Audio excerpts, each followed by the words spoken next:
Hey there folks, the number one MJ Lenderman fan from the After Jukebox here with another album review, and today I wanted to talk about the new MJ Lenderman record, Manning Fireworks. MJ Lenderman is one of the biggest deals within indie music at the moment, at least within the realm of singer-slash-songwriter types, and that has never felt more accurate, more applicable to his name than it has in the months leading up to his latest solo studio album, Manning Fireworks. I mean, between a few acclaimed solo studio records that were generally very well received, and some equally beloved work with the band Wednesday, a group that has kind of blown up recently as representatives of indie rock within the United States' South, Lenderman has built up a pretty cult following for himself that has allowed him to feel like one of the truly essential, most notable singer-songwriter types active today. Being only 25 years old, the guy is obviously still very much in his prime, and Manning Fireworks, his latest solo studio album, comes out at a perfect time to take the opportunity to pounce on all of the hype that has been surrounding him in recent times.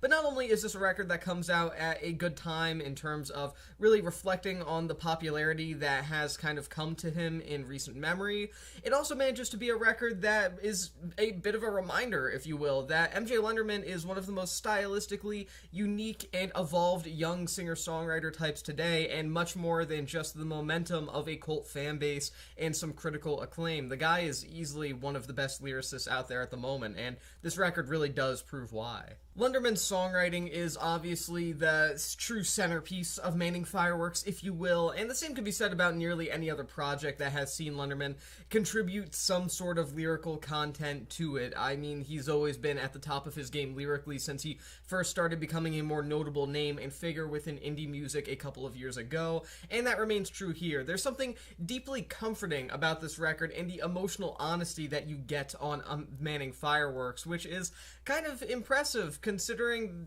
emotional vulnerability. That's not really something that he is a total stranger to. In fact, there's an argument to be made that that's, in a sense at least, why he's attracted such a wide and heavily dedicated fan base. Even still, the kind of personality, the sort of slacker charisma that he manages to incorporate into his own form of casual, everyday poetics is something that is emotionally moving in a way that only a handful of his peers could likely achieve as emotionally truthful as it is here. And to that same extent, I don't necessarily think that anyone but Lenderman, again active today, could provide the eternally unique brand of songwriting that has come to really define him as someone who has an entire lane dedicated to himself and himself alone within the realm of singer-songwriter types in the modern day, because while the man is capable of writing melancholic, longing tunes that feel just as solitary as they do emotionally candid, he also has an interesting and undeniably modern approach that makes him feel like much more than just the sum of his various influences. He's so much more than a knockoff of the types of singer-songwriters that are often compared to him, Neil Young being a name that comes up at least semi-frequently in my experience. His pop culture references, thanks to lines like deleted scene of Lightning McQueen blacked out at full speed on the track Rudolph, for example, come across as genuine reflections on personal turmoil that are represented through feelings of what could only really be described as this extremely casual, very laid-back, nostalgic sort of feel that also at the same time does not heavily rely on those pop culture references to really get the listener engaged with what Lenderman is trying to get across. Elsewhere, you have lyrics from the track You Don't Know the Shape I'm In, where there's these blunt but moving lines like some say distance grows the heart, but I know sometimes we just drift apart, that define this one-on-one, conversational, and deeply charming at times brand of sentimentality that's on display throughout Manning Fireworks, and it is in these subtleties that Lenderman's songwriting really does shine and define him as an artist, allowing him to feel as distinct as he is, as well as how Manning Fireworks as a listening experience succeeds as a very well-penned and very engaging, yet oftentimes, more often than not, very frank and forward record. Again, the songwriting content that's found within this record is probably the biggest appeal to people who know what they're getting into with MJ Lenderman at the very least, but at the same time there are a lot of other qualities about Manning Fireworks that not only make this a great MJ Lenderman album, but also arguably his most interesting and his most well-fleshed out record to date, at least within the realm of his solo material at the very least. The country influences here in particular that are seemingly always at least somewhat embraced in his work still work work beautifully here as well, and are arguably on display more here than they ever really have been. But to clarify, Manning Fireworks isn't a country album in the true sense of the term, nor do I think it could fully be described as alt-country in the same way that certain genre artists like Jason Molina or even Will Oldham in the Bonnie Prince Billy project could kind of be. Rather, this is the sort of alt-country that was made by the slacker rock indie kid who knows a bit too much about pavement and way too little about having stable relationships with people. And I think that you could even say that Manning Fireworks takes a sort of Wilco-adjacent indie rock meets country tone here, which is something that I don't have any qualms with whatsoever, though at the same time I would also say that this is kind of admittedly underselling just how effectively Lenderman is putting together his influences within the realm of a more mournful, folksy country kind of background here. Tracks like Rip Torn, for example, are these very sorrowful, semi-country balladry adjacent kind of tracks that are pulled off extremely beautifully, thanks to the fact that there are some great instrumentation here, there is some strong lyricism, as I stated before, and above all else, Lenderman has the kind of straightforward but still emotional voice that works perfectly for this kind of material, not necessarily focusing on any vocal gymnastics or anything like that, but rather heavily relying on being a grounded and earnest performer behind the mic, which is something that is much better suited for this kind of sound than anything more on the intense side of vocal technicality. And even still, the sort of fuzzed out guitar tone that is found on a massive portion of this record allows Manning Fireworks to still kind of keep some degree of debt to those aforementioned indie rock kind of influences, although it never comes close to truly relating to the modern day boom of country music. This is definitely an album that surely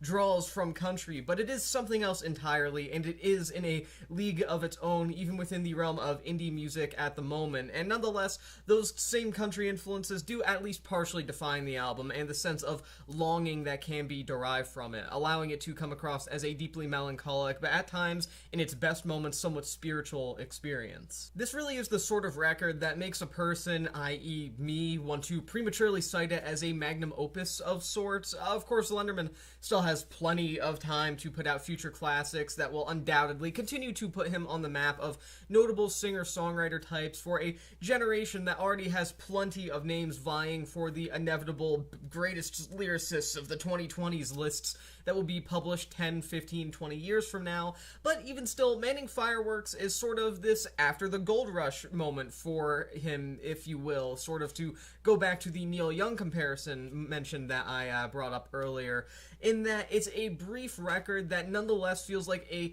definitive career-turning moment, where it's an album that is filled with gripping storytelling that he brings to the table on tracks like Joker Lips, for example, being poignant enough to feel extremely personal, yet at the same time with a certain vagueness about them that it feels exciting to experience and dissect them. And the album's closing track, Bark at the Moon, going from lyrics about staying holed up in your bedroom, playing Ozzy Osbourne songs on Guitar Hero, to wrapping things up with a fairly epic post-rock kind of passage that sort of has a tragic underlining to it. It's just about as perfect of an album closer as you could possibly imagine for an album like this, and definitely gives things a subtly epic feel for everything to close out on, not allowing this record to feel limp in its final moments, which is something that I'm really glad to see. I mean, this is just simply an earnest, lackadaisical kind of record, and that quality about it nearly convinces the listener that maybe nothing truly matters more than the small, stupid things that we embrace for the sake of an escape from reality. I mean,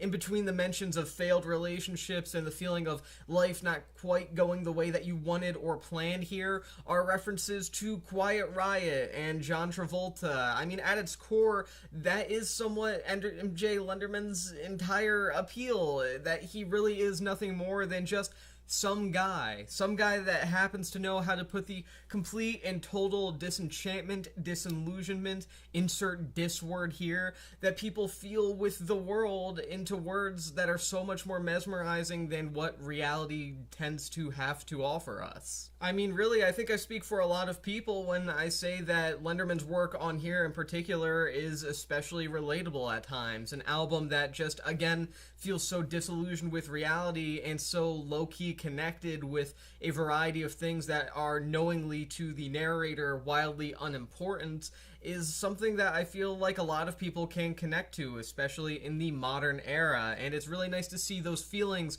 those sort of negative to gray area kind of emotions being reflected beautifully in a record that is put together as well as this. And I will say it feels difficult to truly put together in words why Manning Fireworks feels as important to MJ Lenderman's discography as it does, besides, of course, the fact that it's sort of acting as a breakthrough in popularity for him at the moment. But there is a certain perfection that comes with this record in virtually every quality that has masterpiece written all over it, and I wouldn't be surprised if I maybe ended up being right about that in 5, 10, 15 years. Manning Fireworks is an unflinchingly accepting record, a record accepting of reality, accepting of life, and accepting of the various things that make life both worth and not worth living. And it does not take any of these things and define itself as an existence-affirming record that brilliantly uplifts the listener, nor as a demonstration of the world is collapsing nihilism. Rather, this is an album that sees Lenderman look life in the eyes, recognize what it is, and then just go back to his room sitting and playing guitar. And that complete and total casualness about how everything is approached here, while at the same time managing to incorporate that emotional honesty within, it's extremely well done and it's extremely impressive. Manning Fireworks is an extremely rare example of an album that will honestly probably get circle jerked about in music dork circles for weeks, months, perhaps even years to come, and honestly probably deserves about every single bit of discussion as it's going to get. I mean, this is the kind of album that walks the line between being deflated and entirely uncaring of the world around you, and feeling like maybe there's something in your life, within your existence, worth writing about, worth getting out into the world, and it becomes something that feels emotionally relatable and wholly touching in turn. I'm going to give this record 4.5 stars out of 5. And with that being said, that is the end of this album review. Thank you for watching the Infinite Jukebox, and I'll see you in the next one.